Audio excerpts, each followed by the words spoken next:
À Dublin, donc en Grande-Bretagne, je rappelle qu'en Irlande, et donc c'est ça ma question, comment expliquer que ailleurs la diaspora contribue à l'économie du pays et que la nôtre se distingue par des actes de violence? Merci. D'abord, je veux vous rappeler que lorsque nous voyons la diaspora, n'est-ce pas, dès le début, la diaspora, n'est-ce pas, comme vous venez de le dire, a toujours participé, n'est-ce pas, à la reconstruction, n'est-ce pas, du pays, n'est-ce pas.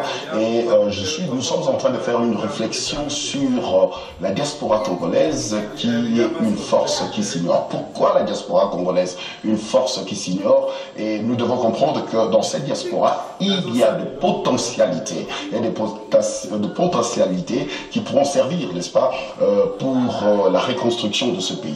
Et nous savons récemment, le chef de l'État, n'est-ce pas, vient, n'est-ce pas, de mettre sur place, n'est-ce pas, cette vision sur la modernité. Et nous comprenons que cette diaspora qui vit déjà dans cet environnement, n'est-ce pas, de la modernité, serait mieux placée, n'est-ce pas, pour participer, n'est-ce pas, à la reconstruction de ce pays.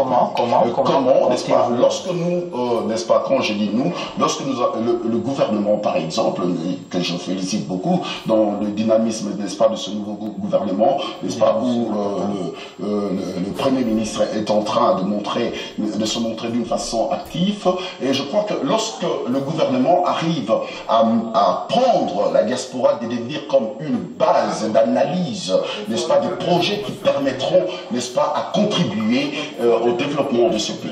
Et lorsqu'on va d'abord chercher à restructurer cette diaspora, et quand on va restructurer cette diaspora, elle va, n'est-ce pas, constituer, n'est-ce pas, comme une base d'analyse des projets, et des projets qui vont permettre, n'est-ce pas, à contribuer, comme je l'ai dit, n'est-ce pas, au développement de ce pays. Et vous avez, n'est-ce pas, tout à l'heure parlé, n'est-ce pas, de ces incidents qui ont eu lieu, n'est-ce pas, en Europe récemment. Je sais, c'est tout à fait malheureux que ces incidents ont eu lieu, mais je crois que nous n'allons pas tout simplement définir cette diaspora par rapport aux incidents qui ont eu lieu. Nous devons voir la potentialité que cette diaspora peut, n'est-ce pas, apporter.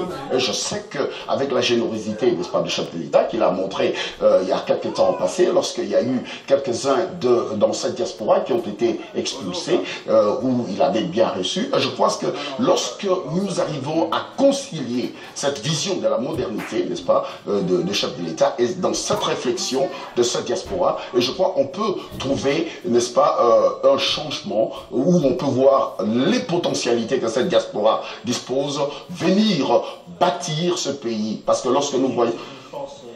qui s'ignore, parce qu'on vous reproche, hein, vous passez tout votre temps dans des concerts de musique, des journées entières dans des prières, vous êtes pasteur, on vous accuse, hein, de disloquer des familles par vos messages. Vous avez pratiquement transposé tout ce qui se fait ici de l'autre côté, et la diaspora vit des drames entiers là-bas à cause de vous.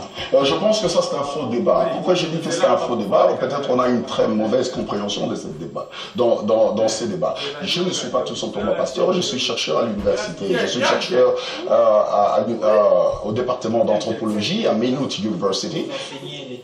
Et j'enseigne aussi Ethnicity and Social Policy au département de sociologie, n'est-ce pas, à Trinity College. Donc pour dire que la diaspora ne constitue pas tout simplement, n'est-ce pas, d'une petite minorité qui, écoutez, ça fait partie de la diaspora. Mais c'est pourquoi ici que nous voulions quand même avoir le regard de la diaspora, n'est-ce pas, dans sa globalité, et voir l'élite qui est dans la diaspora, et voir comment est-ce qu'on peut tendre la main, n'est-ce pas, à cette élite qui est dans la diaspora, et que cette élite parvienne à participer, n'est-ce pas, dans cette vision de la modernité. Et moi, je crois, cette diaspora veut aussi participer, n'est-ce pas, à cette vision, épauler le chef de l'État dans cette vision de la modernité. Et ici, je veux, n'est-ce pas, réfléchir comme notre ami Diouf, n'est-ce pas, de Columbus University dans African Studies, qui disait, bien que nous soyons à l'étranger, nos âmes sont toujours chez nous. Alors, je sais que...